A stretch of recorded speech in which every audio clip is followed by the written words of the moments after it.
Yes, good morning guys. Today we continue with chapter 1, that is the nature and significance of management, and our today's topic is management as a science, art and profession. See, management को हमने पहले भी देखा कि science क्यों कहा जाता है, क्योंकि देखो एक्चुअली साइंस क्या होता है. Science is a fact in a simple language. आपको एक अगर साइंस की डेफिनेशन याद रखनी है तो साइंस में फेकम फेकी नहीं चलती, रूल्स और प्रिंसिपल्स होते हैं. ठीक है, इसलिए एक सिंपल सा डेफिनेशन हमको याद करवाया गया था जब हम पढ़ते थे कि साइंस एक्चुअली क्या है. साइंस है सच्चाई, साइंस इज अ फैक्ट. ठीक है, अब मैनेजमेंट को साइंस क्यों बोला गया है, क्योंकि मैनेजमेंट के अंदर भी साइंस के गुण है, उसके कैरेक्टरिस्टिक्स. ठीक है, कैसे गुण है भाई साइंस को साइंस क्यों, क्योंकि वहां पे रूल्स एंड प्रिंसिपल्स होते हैं, रूल्स एंड रेगुलेशंस होते हैं, प्रिंसिपल्स होते हैं. ऐसे ही कोई भी चीज नहीं होती, उसी तरह मैनेजमेंट में भी रूल्स एंड प्रिंसिपल्स होते हैं. इसलिए मैनेजमेंट को साइंस कहा जाता है, क्योंकि साइंस के अंदर रूल्स एंड रेगुलेशन होते हैं, प्रिंसिपल्स होते हैं, फंडे होते हैं. उसी तरह मैनेजमेंट में भी फंडे होते हैं, प्रिंसिपल्स होते हैं, रूल्स एंड रेगुलेशन होते हैं. इन शॉर्ट आप इसको इस तरह याद कर सकते हो. आगे का डिटेल हम देख लेंगे. Then management as an art क्यों, वो आपको पता ही है, क्योंकि मैनेजमेंट क्या करता है, दूसरों से काम निकलवाता है. दैट्स व्हाई वो एक स्किल है. ठीक है, कि हम दूसरों में से काम निकलवाएं. अगर मैं आपको कन्विंस कर देता हूं किसी चीज में, तो मैं आपसे काम निकलवा रहा हूं, तो वो एक कला हुई. ठीक है, सबको नहीं आती. तो मैनेजमेंट, इसलिए उसे मैनेजमेंट को आर्ट कहा जाता है, क्योंकि हम दूसरों से काम निकलवाते हैं. Then management as a profession क्यों, क्योंकि प्रोफेशन में क्या यूज होता है, स्किल्स एंड एक्सपर्टीज. दोनों का मतलब एक ही होता है, एक्सपर्टाइज नहीं बोलते, एक्सपर्टीज बोलते हैं. ठीक है, मतलब स्किल. हर जगह स्किल्स चाहिए. आप जैसे लॉयर्स हैं, चार्टर्ड अकाउंटेंट हैं, टीचर हैं, डॉक्टर हैं, ये सब कौन है, प्रोफेशनल्स हैं. ठीक है, ये सब कौन है, प्रोफेशनल कहा जाता है इन्हें. और वो जो काम करते हैं उन्हें क्या कहा जाता है, profession. Teaching is my profession. ठीक है, teaching is my profession but I am professional. ठीक है, ये मेरा प्रोफेशन है. टीचिंग मेरा क्या है, प्रोफेशन है. इवन देखो स्कूल के अंदर जब टीचर्स जॉब करते हैं तब भी टीचर, ठीक है, वो बोलेगा कि मैं स्कूल में जॉब कर रहा हूँ, लेकिन अगर उससे पूछा जाएगा कि जो आपका काम है टीचिंग है, तो वो बोलेगा इट्स माय प्रोफेशन. ठीक है, वो क्योंकि प्रोफेशन वर्ड कब यूज किया जाता है, जब आप किसी चीज में माहिर हो, आप अपने स्किल्स और एक्सपर्टीज यूज करके अपना काम कर रहे हो. डॉक्टर्स भी वही करते हैं, चार्टर्ड अकाउंटेंट भी वही करते हैं, लॉयर्स भी वही करते हैं. वो अपने स्किल और एक्सपर्टीज यूज करके काम करते हैं. That's why management is a profession. अब सबसे पहले है management is a science. See, science means systematic and specialised knowledge. ठीक है, साइंस क्या है, एक सिस्टमैटिक और स्पेशलाइज्ड नॉलेज है. Science is a subject where rules and principles are derived, जहां पे रूल्स और प्रिंसिपल्स डिराइव किए जाते हैं. अप्लाई किए नहीं बोल रहा हूं, डिराइव मतलब बना. ठीक है, and cause and effect relationship is established. Cause and effect का मतलब मैंने सिंपल आपको बताया. जैसे हमने स्विच ऑन किया, लाइट चालू हुई तो बिल आएगा. स्विच ऑन किया, लाइट चालू हुई, दिस इज अ कॉज. ठीक है, और उसकी वजह से इफेक्ट क्या आएगा, बिल आएगा, लाइट का बिल आएगा. ठीक है, बारिश होगी तो खेती होगी. ठीक है, तो बारिश इज अ कॉज. ठीक है, उसे रेनफॉल जो है, रेन जो है वो कॉज है. और इफेक्ट क्या है, जो आउटपुट आएगा, जो प्रोडक्शन होगा खेती में, उसे हम इफेक्ट कहते हैं. इसे कॉज एंड इफेक्ट कहा जाता है. कॉज एंड इफेक्ट का मतलब सिंपल हुआ कि मैंने इसको ऐसे मारा, ठीक है, तो इसे लगा, तो ये जो मारा दैट इज अ कॉज, और उसका इफेक्ट क्या आया, हिट हुआ, लगा. ठीक है, हर्ट हुआ उसे. See, management too has the characteristics of science, such as systematic body of knowledge, universally cause and effect relationship based on collection of facts, analysis and experiments, verifiability of the principles. तो management में भी science के गुण हैं. ठीक है, that is also a systematic body of knowledge. cause और effect relationship है. management के अंदर भी क्या होता है, हम information collect करते हैं, उसे हम क्लासिफाई करते हैं, फिर हम एनालाइज करते हैं, और फिर हम वेरीफाई करते हैं, मतलब इंटरप्रिटेशन होता है उसका. Like science, management has its own specific principles. जैसे साइंस के प्रिंसिपल्स होते हैं, रूल्स होते हैं, वैसे मैनेजमेंट के भी खुद के रूल्स एंड रेगुलेशंस होते हैं. थ्रू दीज प्रिंसिपल्स कोऑर्डिनेशन, अब ये जो प्रिंसिपल्स है, मतलब ये जो रूल्स एंड रेगुलेशन है, ये जो फंडामेंटल्स है, ठीक है, ये जो बेसिक बेस है, जिसके बेस पे क्या हो रहा है, हम कोऑर्डिनेशन कर रहे हैं. किसका, ह्यूमन रिसोर्स का. मतलब जो ह्यूमन हमारे पास है, मैन पावर जो है, वो ह्यूमन रिसोर्स हुआ.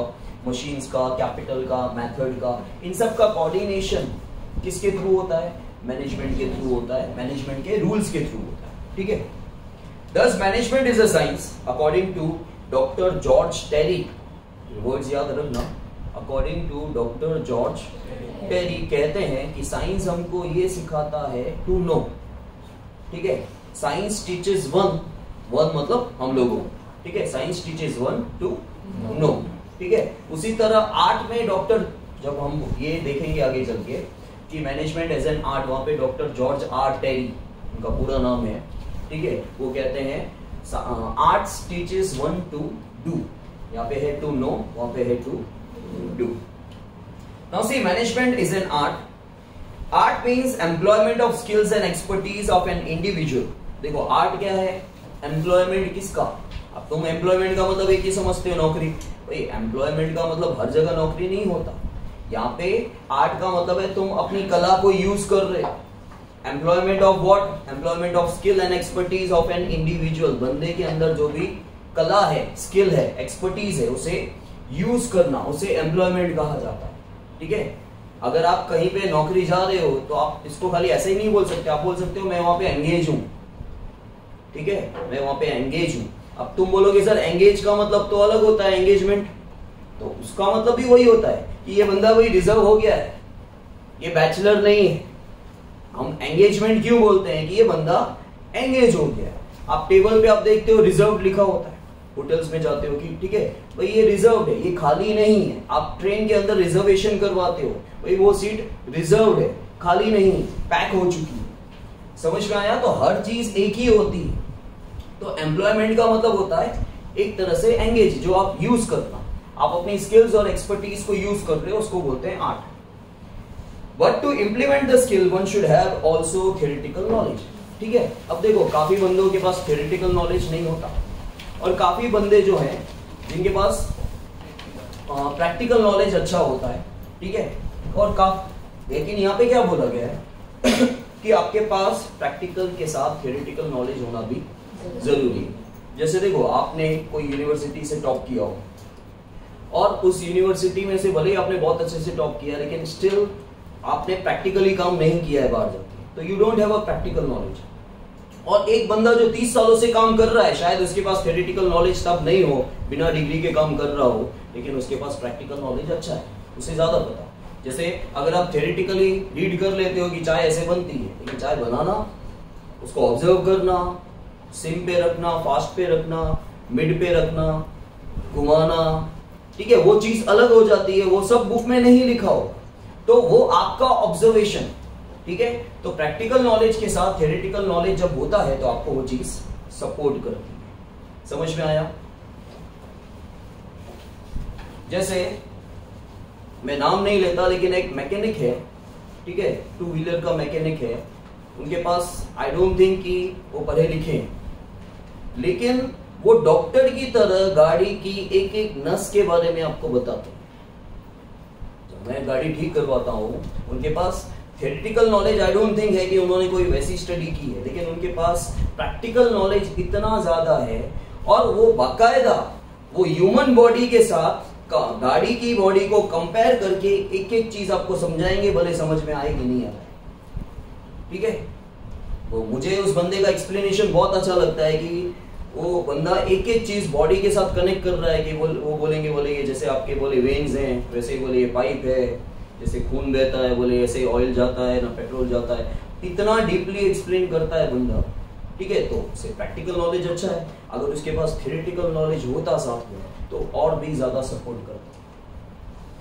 See, during practical application of management rules and principles, personal skill and insight and cleverness play an important role. देखो आप थ्योरेटिकल, मैंने बोला जैसे आप यूनिवर्सिटी पास करके बहुत अच्छे से डिग्री लेके चले गए, लेकिन जब आप प्रैक्टिकली कोई चीज के साथ काम कर रहे हो, उस समय आपका इंसाइट मतलब आपके स्किल, आपका टैलेंट जो है वो काम करता है, ठीक है। अब आपको बोला कि ये मशीन है, मशीन के अंदर आपको सिर्फ एक गनी बैग लगानी, लेकिन कितनी जल्दी लगानी है ये तो आपको डिसाइड करना है, ठीक है। आपको काम कैसे करना है, सिचुएशन के साथ कहां चेंजेस लाने हैं, it is up to you. आपका इंसाइट क्या बोलता है, आपका क्लेवरनेस क्या बोलता है, आपका टैलेंट क्या बोलता है, वो आपके ऊपर डिपेंड है। Only theoretical knowledge is not sufficient. For the implementation of knowledge, technical art is necessary to, आपको टेक्निकल चीजें पता होनी चाहिए, ठीक है। अब जैसे जब मैंने पहली बार गाड़ी चलाना सीखा था तो मुझे ये भी नहीं पता था कि लाइट कहां से चालू हो रही, ठीक है, 4 व्हीलर। और मैंने वैसे कभी गाड़ी चलाई नहीं थी, मैं सीख रहा था और अचानक से मुझे रात को कहीं जाना पड़ा, किसी और की गाड़ी थी और सीखा ही था। अब रात को अंधेरा हो गया क्योंकि मैं निकला था तब उजाला था। अब लाइट में क्या होता है, वो साइड में इंडिकेटर के लिए होता है, उसी को गोल घुमाते हैं, ठीक है, तो लाइट चालू होती है। तो मैंने जिसकी गाड़ी थी उनसे पूछा, मैंने लाइट चालू नहीं हो रही है कहां से, तो बोले वो जो साइड में हैंडल है तो मैं उसको आगे पीछे कर रहा हूं तो उसमें तो इंडिकेटर, वो मुझे पता ही नहीं है कि इसको रोटेट करना है करके, ठीक है। तो प्रैक्टिकल नॉलेज होना जरूरी है, ठीक है, प्रैक्टिकल नॉलेज धीरे धीरे होना। तो टेक्निकल स्किल्स आपको पता होना चाहिए, बोनेट कहां से खुलता है, ठीक है, बोनेट क्या होता है। अब बहुतों को यहाँ पे गर्ल्स को शायद नहीं भी पता हो, ठीक है, नियति पता है बोनेट क्या होता है, कोई बात नहीं, मुझे भी नहीं पता था काफी सालों तक। गाड़ी के आगे जो, ठीक है, गाड़ी के आगे का जो पार्ट होता है, ठीक है, जहाँ पे बैठ के फोटो वोटो निकालते हो आजकल, उसे बोनेट कहा जाता है, ठीक है। जैसे पीछे क्या होती है, डिक्की होती है। डिक्की को और क्या बोला जाता है, हम तो डिक्की बोलते हैं, लोकल आदिपुर गांधीधाम में हम लोग डिक्की वर्ड यूज करते हैं, लेकिन वैसे सोफिस्टिकेटेड जो वर्ड होता है उसे क्या कहा जाता है, डेक, बूट, ठीक है। जैसे हम ज्यादातर इसको शूज बोलते हैं, बराबर, और हमको ऐसा लगता है कि बूट वर्ड जो है ना वो एक हिंदी वर्ड है। बूट्स, शूज के लिए बूट्स वर्ड इंग्लिश वर्ड है, ये हिंदी वर्ड नहीं। क्योंकि ये बूट वर्ड कहां से चालू हुआ बोलना पता है, क्योंकि पहले लॉन्ग शूज जो आते थे ना, ज्यादातर उसका जमाना चलता था, तो वहां से बूट बोलना लोग चालू हो गए थे। तो बूट इज नॉट अ, लेकिन पहले के लोग ऐसे बोलते थे, बूट लिया क्या, तो ऐसा लगता था कि अरे ये बूट बोल रहा है, मतलब ये, क्योंकि वो लैंग्वेज ऐसी लगती थी कि ये रफ एंड टफ लैंग्वेज बोल रहा है करके, लेकिन boot is a English word, boot Hindi नहीं है। सो टेक्निकल नॉलेज आपको होना बहुत जरूरी है। So the manager needs to make necessary changes as per his personal skill and proficiency. According to Dr. George Terry, art teaches one to do. See, management, अब यहाँ पे बोला गया है कि मैनेजमेंट ना तो प्योर साइंस है, क्योंकि प्योर साइंस मतलब फिजिक्स होता है, उसके अलावा और कुछ साइंस नहीं, ठीक है, और प्योर आर्ट मतलब स्कल्पचर होता है। तो ना तो मैनेजमेंट प्योर साइंस है, ना तो वो प्योर आर्ट है, it is a sweet combination of both, ठीक है। So management is neither science nor an art, but it is a sweet combination of both. Therefore, it can be said that management is neither a pure science like physics nor a pure art like sculpture. ठीक है? Sculpture क्या होता है? मूर्ति। हाँ, पतला पुतला। और sculpture क्या होता है? ठीक है, मूर्तिकार, जो मूर्ति बनाने वाला। Now management is a profession. See, profession is an activity where specialized knowledge is in specific field is acquired and it is used for the welfare of the entire society. इसे बोला जाता है, बाकी तो अपने फायदे के लिए काम होता है। देखो, प्रोफेशन क्या है, एक एक्टिविटी है जहाँ पे आपको पर्टिकुलर फील्ड में स्पेशलाइज्ड नॉलेज चाहिए होता है, और वो स्पेशलाइज्ड नॉलेज कहीं ना कहीं सोसाइटी के वेलफेयर के लिए यूज होता है। इन रिटर्न, आपने 11th स्टैंडर्ड के फर्स्ट चैप्टर में देखा था कि प्रोफेशनल्स जो चार्ज करते हैं, ठीक है, आई एम अ प्रोफेशनल, तो what I am charging, fees. कोई भी प्रोफेशनल यही बोलता है, फीस ही बोलता है, ठीक है, in return they are charging fees. Doctors, lawyers, chartered accountants, engineers etcetera are professionals. The profession of the above people is an activity which has the following characteristics. सबसे पहले requirement of special knowledge. अगर आप professional हो तो आपके पास कोई ना कोई स्पेशल नॉलेज होना चाहिए, तो ही आप professional कहलाओगे।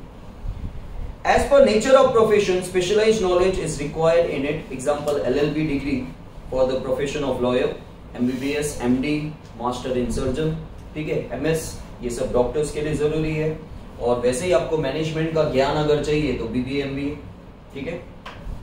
Then increase in knowledge and research, like other professions in management too, due to experience and training, there is increase in knowledge and, तो दूसरे प्रोफेशंस की तरह मैनेजमेंट में भी जैसे जैसे आपको एक्सपीरियंस होगा और जैसे जैसे टाइम टू टाइम, महीने महीने, 6 महीने, 3 महीने में ट्रेनिंग होती रहती है, और ट्रेनिंग भी 25 दिन की, महीने की ट्रेनिंग होती है, ठीक है।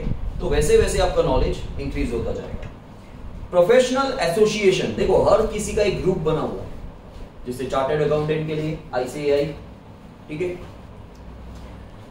All professionals form their association, सबका एक ग्रुप बना होता है, डॉक्टर्स का, चार्टर्ड अकाउंटेंट्स का, लॉयर्स का, ठीक है, सबका एक एसोसिएशन बना हुआ है। Management in the same way has its own association too. It gives education and training of management, वो क्या करता है, वो आपको ट्रेनिंग देगा, एजुकेशन देगा मैनेजमेंट के रिगार्डिंग। जैसे IIM है, इंडियन इंस्टीट्यूट ऑफ मैनेजमेंट, ये क्या करता है, मैनेजमेंट स्टडी करवाता है, MBA वगैरह, ठीक है। Imparts management education in India, impart का मतलब देखो एजुकेशन के साथ वर्ड ज्यादातर गिव्स नहीं लिखा होता है, इम्पार्ट लिखा होता है, ये वर्ड याद करना, आगे भी यूज होने वाला है। इम्पार्ट मतलब देना, लेकिन हर जगह आप इम्पार्ट बोल दोगे वो भी सही नहीं होता, एजुकेशन के साथ ही इम्पार्ट वर्ड यूज होता है, ठीक है। Imparts management education in India, IIM जो है, और IIM खाली अहमदाबाद नहीं है, IIM अहमदाबाद जो है, अहमदाबाद का जो institute of Indian institute of management है वो नंबर 1 पे। IIM बहुत सारे मेट्रो सिटीज में है, ठीक है, और सबका टारगेट अलग अलग होता है एंट्री करने का। It is working at national and international level, दोनों ही लेवल पे काम करते हैं। This institute works for the development of the profession of management, और ये ज्यादातर क्या करता है, ये मैनेजमेंट सिखाता है स्टूडेंट्स को और मैनेजमेंट को ये डेवलप करवाता है। Implementation of the code of conduct. Do you know what is code of conduct? That is very necessary for in every profession. ठीक है, कोड ऑफ कंडक्ट जो बेसिक रूल्स होते हैं, ठीक है, एक जो बेसिक रूल होते हैं उसे कोड ऑफ कंडक्ट कहा जाता है। जैसे डॉक्टर कहीं जॉब कर रहे हैं, बोले उनका टाइम हो गया, लेकिन अगर कोई पेशेंट आ गया तो दे हैव टू सी, आधी रात को भी काफी बार देखना पड़ता है, that is their code of conduct, वो उनको छोड़ के नहीं जा सकते, ठीक है। उसी तरह एग्जामिनेशन टाइप पे अगर आपको कुछ डाउट्स है, बोले मेरा टाइम हो गया है और कहीं ना कहीं वो डाउट आपका सीखने जैसा है, तो मुझे आपको हेल्प करनी पड़ेगी, that is a code of conduct, ठीक है। हर तरह से हर जगह कोड ऑफ कंडक्ट होते हैं, क्योंकि इनको एक कसम खानी पड़ती है डॉक्टर्स में, इवन पुलिस वगैरह में भी, ठीक है। तो वो सब क्या है, कोड ऑफ कंडक्ट है, कि हम हमारा काम ऑनेस्टी से रूल्स एंड रेगुलेशन के साथ करेंगे। Each of the professional associations frame code of conduct for its members, हर जगह कोड ऑफ कंडक्ट अलग अलग होते हैं, एक जैसे नहीं होते। And it is mandatory, means it is compulsory for all the members to follow the code of conduct। इसके साथ ही हमारी कुछ मॉरल रिस्पॉन्सिबिलिटीज आती है। प्रोफेशन का मतलब ये नहीं कि आप टोटली प्रोफेशनल बन के आगे जाओ। Moral responsibility is an important factor in any profession. All the professionals must be loyal to their profession and needs to fulfill their moral responsibility. Example, a chartered accountant जैसे अपने client की, उसके client का सारा चिट्ठा उसके पास होता है, पूरा का पूरा अकाउंट्स उसके पास होता है। कोई भी अकाउंट्स अगर छुपेगा तो चार्टर्ड अकाउंटेंट वो प्रॉपर्ली अकाउंट्स मेंटेन ही नहीं कर पाएगा, ठीक है। तो पूरा चिट्ठा एक उसके क्लाइंट का होता है चार्टर्ड अकाउंटेंट के पास, तो उनको क्या लॉयल रहना है कि इस पार्टी की इंफॉर्मेशन किसी और पार्टी तक नहीं जानी चाहिए। From the above characteristics, it is clear that management is developing as an independent profession that is beneficial to an individual, society and the entire country. ठीक है?